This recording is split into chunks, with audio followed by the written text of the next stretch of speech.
Peggy Lou Garbal. Donc on est au luxe ici à Saint-Gilles de la Réunion.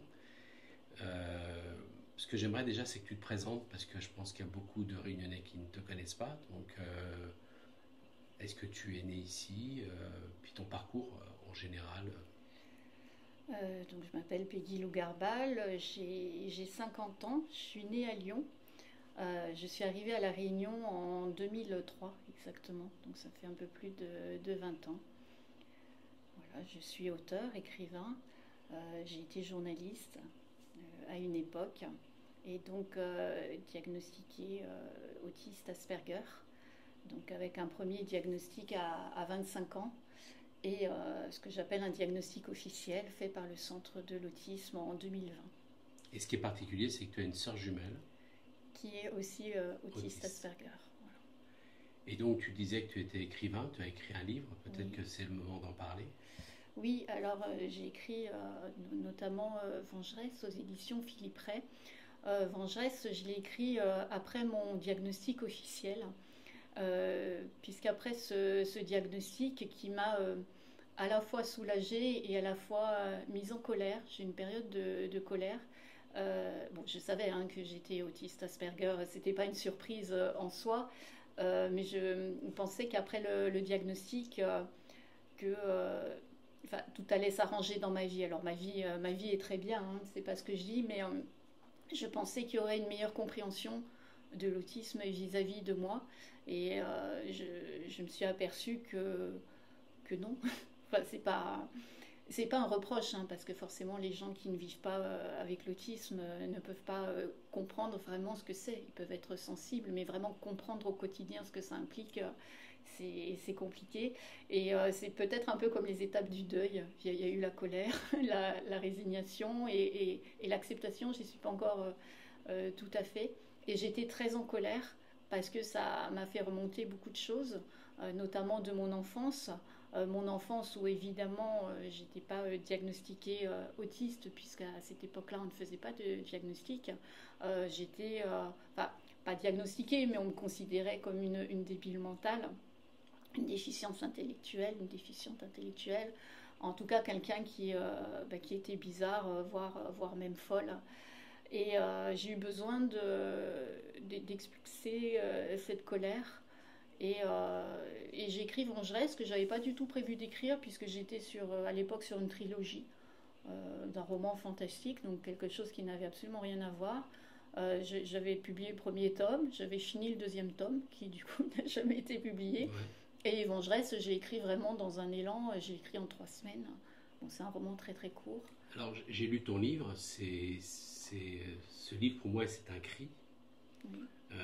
Bien évidemment c'est une fiction, parce que si vous Oui, lisez la le livre, partie criminelle notamment. Il y a des choses de vraies hein, dedans, mais alors je ne veux pas savoir quoi, mais en voilà. tout cas c'est un livre qui est très bien écrit, il y a un très beau style, très poétique, et en même temps c'est à la fois sensuel et violent, et on voit bien quand même toute cette souffrance et cette colère, cette rage, parce que tu vois, tu viens d'employer le terme de débile mental, tu l'as marqué dans ton livre, à un moment donné, quand il pose le diagnostic, on vous dit votre fille est débile mentale.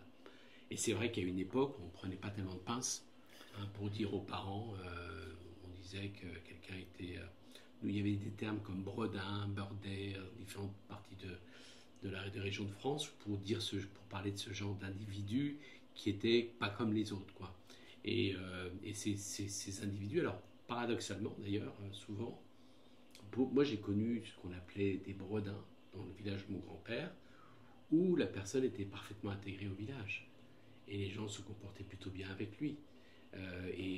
Si je reprends par exemple les thèses de Foucault, euh, qui reprochaient qu'on enferme un peu trop facilement les gens, je pense que pour le coup, peut-être avant, il y avait une certaine acceptation de ce type d'individus qui étaient différents. Mais on ne parle pas d'autisme là, on parle de personnes qui avaient vraiment des déficiences intellectuelles importantes.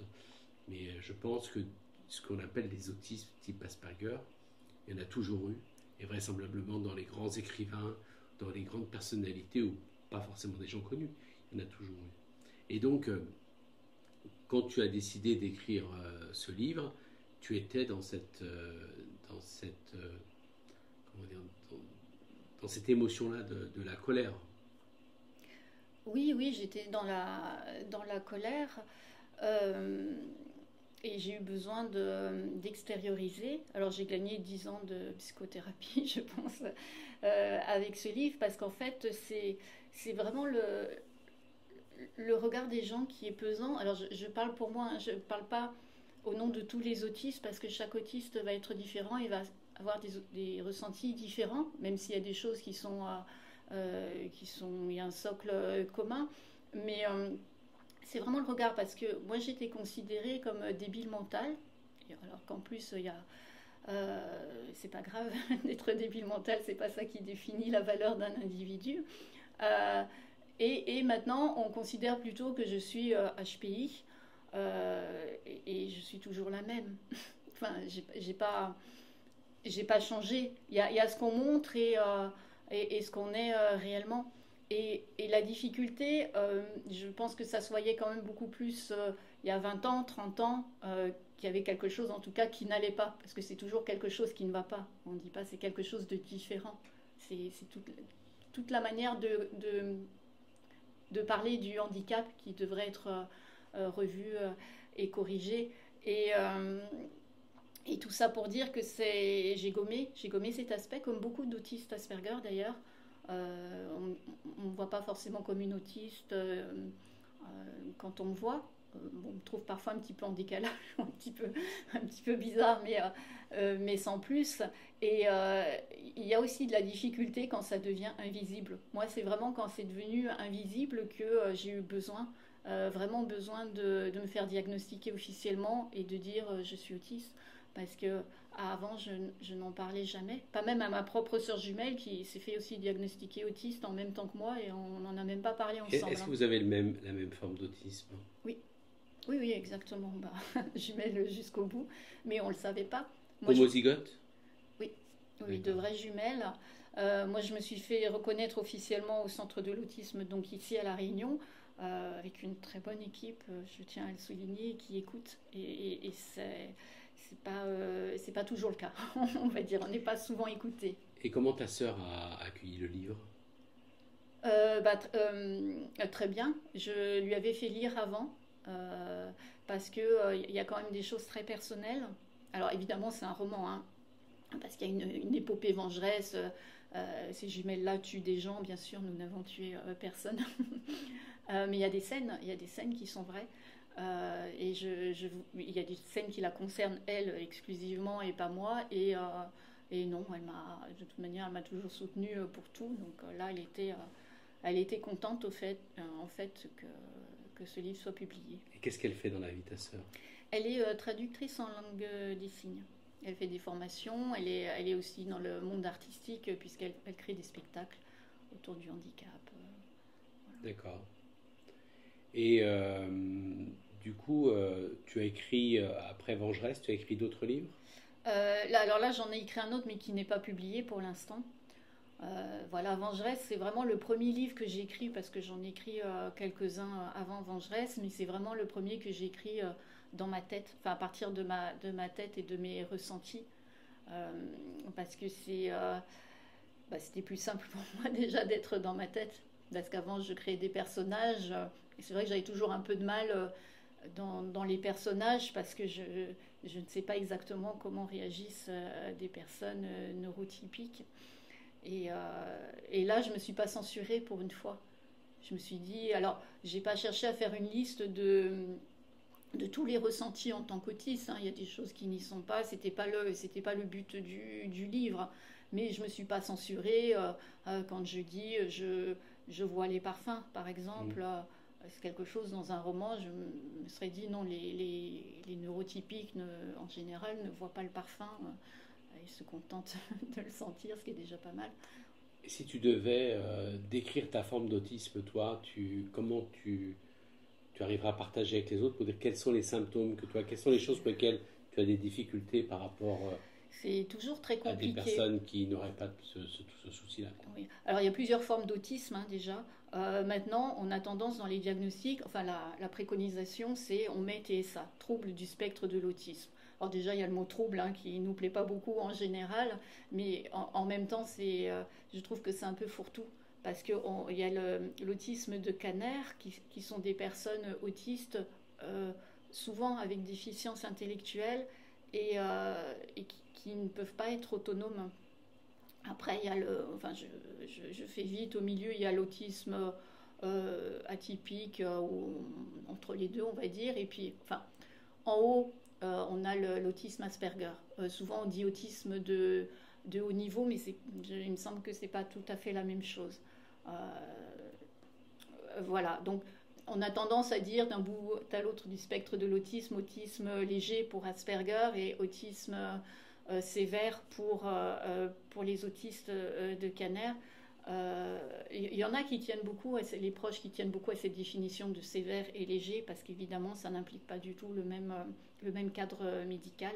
Moi, je préfère dire autonome et non autonome, même si c'est pas parce que quelqu'un est non autonome qui peut pas progresser dans l'autonomie. Hein. Soyons positifs, mais en général, les autistes Asperger sont plus autonomes.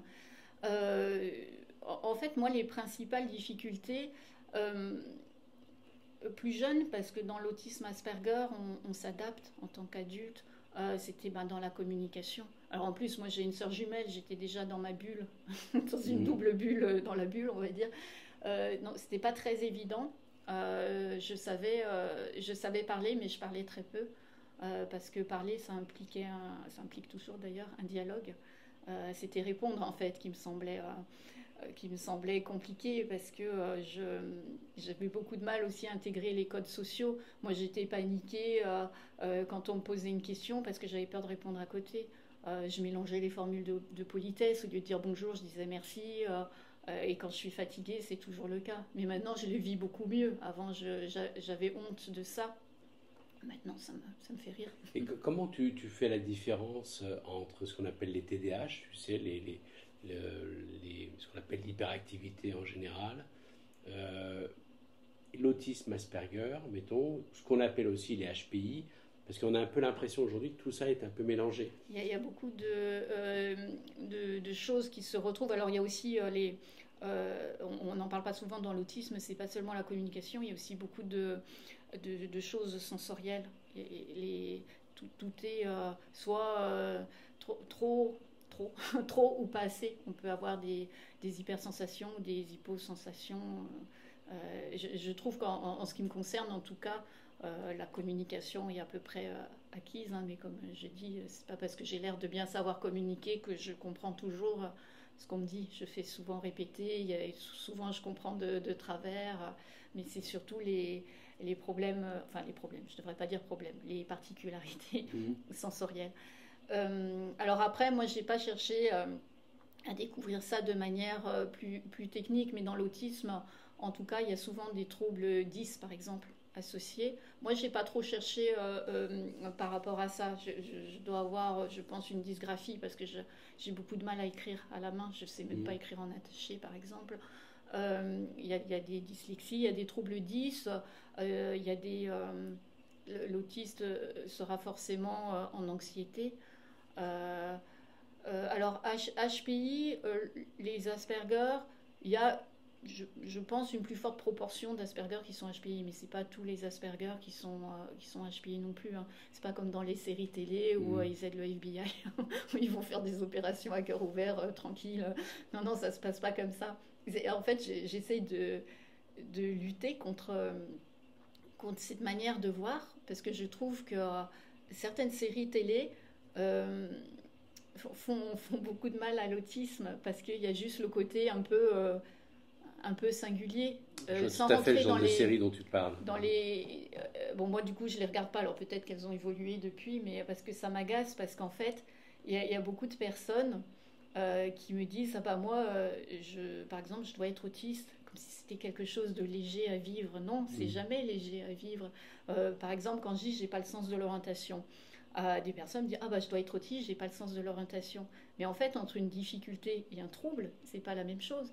Je dis oui, mais toi tu vas pas te perdre en rentrant chez toi où tu habites depuis 20 ans sur un trajet que tu fais 2 fois par jour parce qu'ils ont élagué un arbre sur le chemin. Oui, mais je Je- pense que le fait d'en parler comme ça, même le fait de faire cette vidéo, ça va sans doute parler à certaines personnes, parce Oui, qu'il y a plein de gens qui ont des troubles, oui. qui n'en parlent pas, Mais voilà, mais et qui qui sont se pas rendent pas, et qui forcément se de rendent pas l'autisme. compte que peut-être l'origine de leur difficulté, Oui. c'est un autisme qui n'a pas Oui. été diagnostiqué. Oui, surtout les personnes de ma génération. Alors après, moi je disais ça parce que il y a des personnes, alors il y en a qui sont peut-être autistes, il y en a qui ont peut-être d'autres difficultés. Moi souvent j'avais des gens qui me disaient mais ça se traduit comment exactement l'autisme? Alors en plus c'est une question très complexe. Ah oui. Et puis moi je ne fais pas de diagnostic de toute manière. Et puis je me demandais pourquoi ces questions et je m'apercevais que ces personnes-là avait prévu d'avoir un rendez-vous au centre de l'autisme. Un peu comme si je faisais de la prépa autisme en disant, ben Ouais. voilà, il faut dire ça, il faut dire ça. Mais de toute manière, ce sont des professionnels, ils ne se tromperont pas sur le diagnostic. Y a des personnes qui ont été très déçues parce que du coup, elles ne sont pas autistes. Je dis, mais en fait, c'est très simple. Si vous avez envie d'être autiste, c'est que vous ne l'êtes pas. Voilà, il n'y a pas besoin d'aller prendre un rendez-vous. C'est parce que euh, comme on met en avant vraiment les personnes autistes qui sont HPI, qui ont une vie un petit peu singulière, etc., les gens ont peut-être envie de s'identifier aussi. Et non, chacun est singulier à sa manière. Alors, il y a certainement beaucoup de personnes, surtout de ma génération, qui sont autistes et qui se découvrent sur le tard. Mais je pense que c'est pas quelque chose qui peut échapper. Il y a tellement de difficultés, notamment dans l'enfance. Euh, ça va. Voilà, enfin, autant de toute manière aller faire un diagnostic. Moi, je suis vraiment pour les diagnostics parce qu'il y a beaucoup de personnes qui se disent autistes, mais qui n'ont pas de diagnostic Mm. officiel. Et pour moi, il n'y a que le diagnostic qui peut vraiment dire. Même pour moi, hein, si on m'avait dit, j'avais déjà eu des diagnostics, mais si on m'avait dit, bah non, vous n'êtes pas autiste, j'aurais trouvé ça étrange, mais voilà, bah, Et c'est j'aurais tellement long accepté. aujourd'hui pour avoir des Ah, il y a rendez-vous. plus d'un an, oui. Mm. Et c'est pour ça que il y a beaucoup de personnes alors, qui sont dans une vraie souffrance, etc., et qui vont vraiment dans cet état de souffrance et de volonté vraiment de savoir mais qui elles sont finalement, qui vont prendre rendez-vous. Mais il y a aussi beaucoup de personnes, je pense, qui veulent. C'est peut-être un peu dur ce que je dis, hein, mais et qui veulent être autistes pour se dire une singularité. Et il y a aussi beaucoup de personnes qui souffrent euh, d'autres pathologies comme la bipolarité et qui savent qu'elles ne sont pas autistes, mais qui préfèrent dire qu'elles sont autistes plutôt que bipolaires. Alors qu'il n'y a aucune honte à être bipolaire, hein. Mm. Après, ça je ne juge pas parce que ce sont des souffrances Il y a encore un tabou, hein, il y a personnelles. encore un tabou sur, il y a encore un tabou sur les maladies psychiques. Oui, Bon, alors c'est marrant parce que d'un côté, on a des mamans qui seraient tellement contentes d'avoir un enfant HPI parce que à chaque fois quand j'ai amené mes enfants à l'école, toutes les mamans avaient un enfant HPI. Et en même temps, je crois que ces personnes-là ne réalisent pas la souffrance que ça peut oui, représenter pour un enfant de se sentir différent parce que les enfants, comme tu le dis très bien, ils se sentent différents, et parfois inadaptés, et c'est difficile de l'exprimer. D'abord quand on n'a pas de diagnostic, et puis souvent on te dit oui, arrête de faire des manières, arrête de faire ton intéressant, tu etc. exagères, c'est Et plutôt donc ça. la personne finit par se taire, et tout ça c'est effectivement de la souffrance. C'est pour ça que je suis content de te rencontrer et puis d'inviter les gens qui vont regarder cette interview déjà de lire ton livre et puis peut-être de s'intéresser à tout ça parce que si ça peut générer chez ces gens-là le désir de se faire diagnostiquer ou de faire diagnostiquer un enfant, parce qu'aujourd'hui, ben, la société est capable de s'adapter. Et tu es la preuve Oui. vivante. Bon, il y a encore du travail, hein, mais et c'est vrai que la société s'adapte de plus en plus et le diagnostic est important parce que ça permet déjà de mettre en place certains suivis. Et puis même, moi, c'est quelque chose qui m'a soulagée. Et voilà, vous disiez, il y a beaucoup de HPI. C'est vrai qu'il y a beaucoup de parents qui ont envie que leurs enfants soient HPI, mais leurs enfants sont extraordinaires de toute manière. Il n'y a pas besoin d'être HPI parce que derrière tout ça, effectivement, il y a des souffrances. Et moi, je dis tout le temps aux gens, c'est pas parce que tu es intelligent que tu es HPI, c'est pas parce que tu es sensible que tu es hypersensible, et c'est pas parce que tu es un peu à côté de la réalité que tu es autiste. Il y a des degrés en fait, et Ça rappelle que les frontières de la psyché, c'est pas très bien défini. oui, Et je parlais tout à l'heure d'une amie à moi qui s'appelle Juliette Speranza, qui a fait son agrégation de philosophie sur la neurodiversité. Et elle se bat aussi pour que les enfants, avec cette neurodiversité, puissent intégrer des mêmes ouais. classes, être ensemble. Parce que je crois que c'est... Alors justement, ce serait intéressant d'avoir ton avis. Oui. Est-ce qu'il faut J'ai un, séparer les j'ai un avis enfants? très tranché Est-ce qu'il là-dessus. faut séparer les enfants, les mettre dans des classes?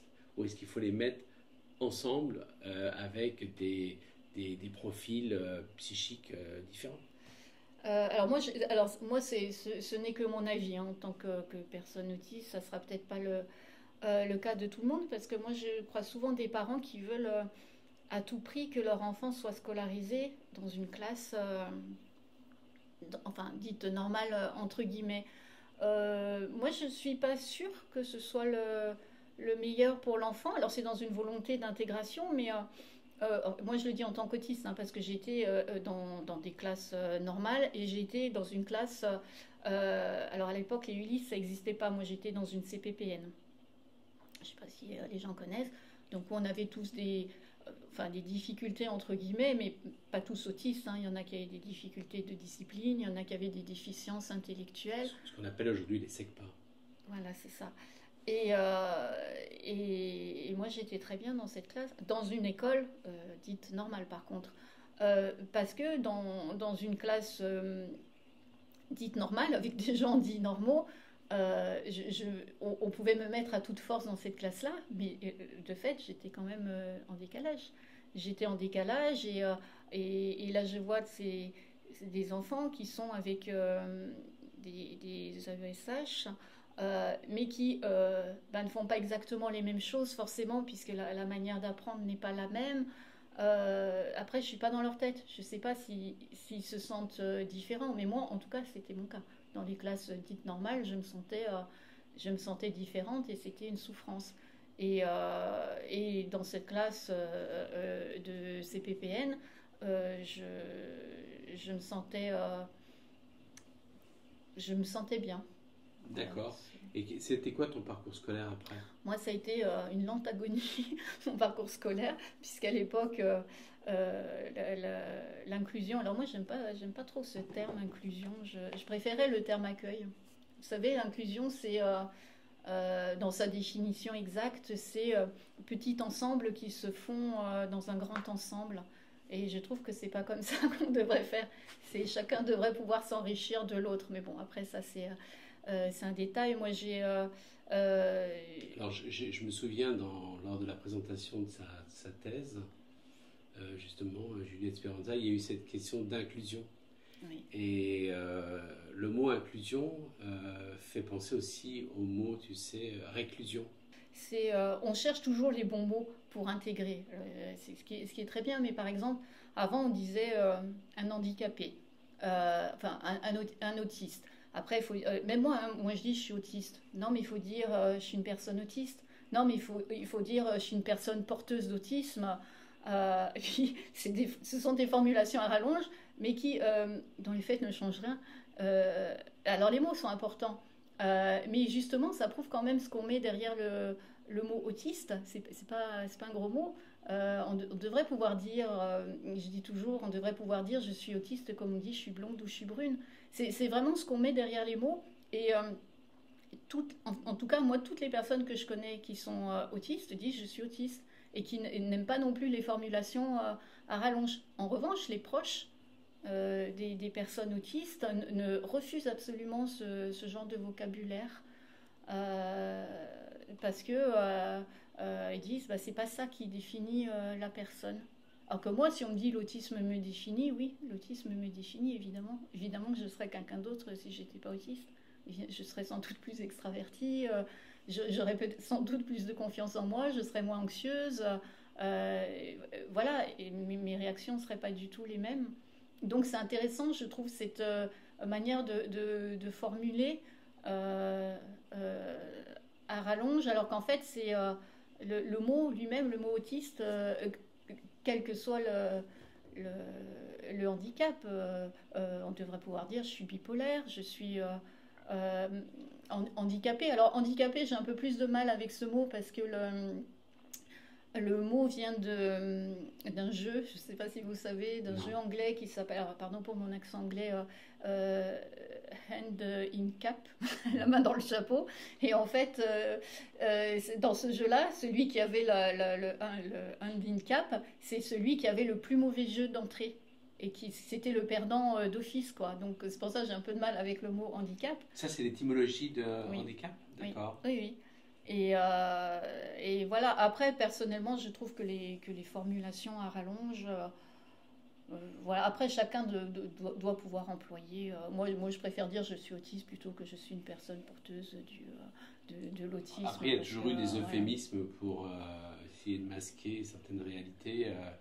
Et tu vois, on est sur une île où on parle souvent du vivre ensemble. Oui. Le métissage, il n'est pas simplement au niveau des couleurs. Le métissage, il est aussi dans cette neurotypicité, cette neurodiversité. Oui. On doit pouvoir vivre tous ensemble avec des psychés différentes. Et c'est vrai que la question que je me pose, c'est comment aujourd'hui l'école, l'éducation nationale doit réfléchir pour mettre à la portée de certains élèves qui ont des difficultés avec certains exercices, par exemple, pour qu'ils puissent avoir une scolarité qui ne soit pas une scolarité style SECPA ou CPPN. Ou intermittente, souvent. Où on leur dit finalement, pour vous, c'est des études courtes, mais moi je suis désolé, d'ailleurs tu en es la preuve vivante, parce que tu as écrit un livre, je ne vois pas quelqu'un d'intellectuellement déficient. Je pense que il n'y avait aucune raison pour toi de pouvoir faire des études supérieures dans un domaine littéraire, par exemple, etc. Et je trouve qu'on se prive de certains talents, parce que je crois que chez ces personnes autistes, elles ont parfois une sensibilité particulière qui pourrait être très utile dans certains domaines. Oui, comme tous les handicaps. Oui, alors en plus, moi, mon parcours scolaire, donc j'étais en CPPN et à ce moment-là, il y a quand même un enseignant qui s'est dit tiens, finalement, elle n'était pas aussi bête qu'elle en a l'air. Et j'ai eu des adaptations pour suivre des cours dans des classes de 3e, normale, etc. Et j'ai repris une scolarité normale à partir de la 4e. Comme quoi, c'est vraiment le regard des gens. Tu as été jusqu'à l'université après? Non, moi je me suis arrêtée tôt parce que il fallait manger. Voilà. Mais j'ai passé mon bac à 27 ans. Je l'avais pas passé parce que j'avais pas l'occasion à l'époque où j'aurais dû le passer, donc je l'ai repassé. Je l'ai passé. Un bac littéraire? Non, un bac général. J'ai même pris option histoire géo, histoire de. Donc. Et comment est arrivée l'île de la Réunion dans ta vie? Alors j'étais journaliste au Progrès à Lyon et j'avais envie de bouger un peu. Au départ, je devais aller en Grande-Bretagne. Alors, évidemment, c'est pas le même. C'est pas le même trajet. Et puis je sais pas, j'ai rêvé de la Réunion une nuit, alors que je connaissais pas du tout. Je savais à peu près quand même la situer sur une carte, mais je me suis dit tiens, bizarre. Et le lendemain, quand je suis arrivée au travail, il y avait une affiche comme quoi ils cherchaient des journalistes pour venir à la Réunion. Et parce que ça faisait partie d'un groupe de presse, le GIR à l'époque faisait partie du même groupe de presse. Feu le GIR. Feu le GIR, oui, hélas. Et donc je me suis dit, tiens, c'est peut-être un signe, je vais postuler, et puis si je suis prise à la Réunion, j'irai à la Réunion, et puis sinon j'irai en Grande-Bretagne. Et j'ai postulé, alors j'ai été refusée une première fois, Et puis j'ai persévéré. Et la deuxième fois, on m'a dit OK. Donc je C'était suis Jacques venue. Tilly à l'époque qui était Oui, oui, à la oui, tête du GIR. oui, D'accord. oui, oui, Jacques Tilly. Et donc je suis venue ici pour 6 mois au départ. Et puis ça fait 20 ans. Et tu es 20 ans maman, et je quelques. crois, Oui, c'est ça? j'ai 2 enfants. Hmm. Et tes enfants n'ont pas de soucis Non, d'autisme ou ils sont non, ils trop sont. petits pour... Bah, à un moment, je me suis posé la question. Ils ont des particularités, notamment HPI, ce qui m'a fait pleurer pendant 3 jours. Et même mon fils, on m'a dit peut-être qu'il a un trouble du spectre de l'autisme. Pour moi, ça a été un drame. Hmm. C'est pas le cas, hein, mais enfin un drame. Mes enfants sont mes enfants, hein, Ah mais oui. je sais par quoi on passe intérieurement et même au niveau de la société. Parce que maintenant, il y a beaucoup de choses qui ont évolué, notamment dans le milieu scolaire. Hein. Je crache pas dessus parce qu'avant, il n'y avait rien. Donc, entre rien et une évolution. Mais quand je vois les parents, les proches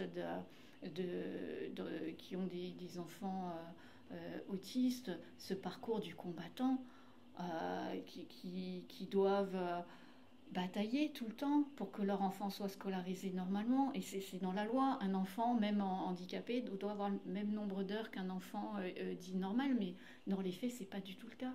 On change des AESH, surtout pour les enfants autistes qui ont quand même besoin de choses régulières.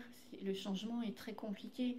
On leur change leur accompagnant du jour au lendemain, 2 heures d'école par-ci. Enfin, bon, moi je connais pas tout ça parce que j'ai pas d'enfants autistes, mais je dis bravo quand même aux proches qui suivent ces parcours très très compliqués. Et pour conclure, si tu avais un message adressé à des parents potentiels ou à l'État ou à l'éducation nationale, si tu avais 2, 3 messages à faire passer, des choses qui te tiennent à cœur, tu dirais quoi? Déjà, notamment pour l'éducation nationale, qu'il y a des efforts de fait, mais c'est pas suffisant. Les personnes autistes et les personnes handicapées ne sont pas des sous-citoyens et ont beaucoup de choses à apporter à la société. Aux parents, je voudrais quand même dire que, même bon, si j'ai l'air assez négative, parce que évidemment, je vais pas leur dire que être autiste, tout est joyeux, il n'y aura pas de souffrance ou il n'y aura pas de difficultés, mais qu'on peut être autiste et être heureux. Hein. J'en suis la preuve. Hein. Moi, je suis très heureuse. J'ai des moments compliqués, mais voilà, tout le monde a des moments compliqués et de garder courage parce que on peut être autiste et être intégré dans la société.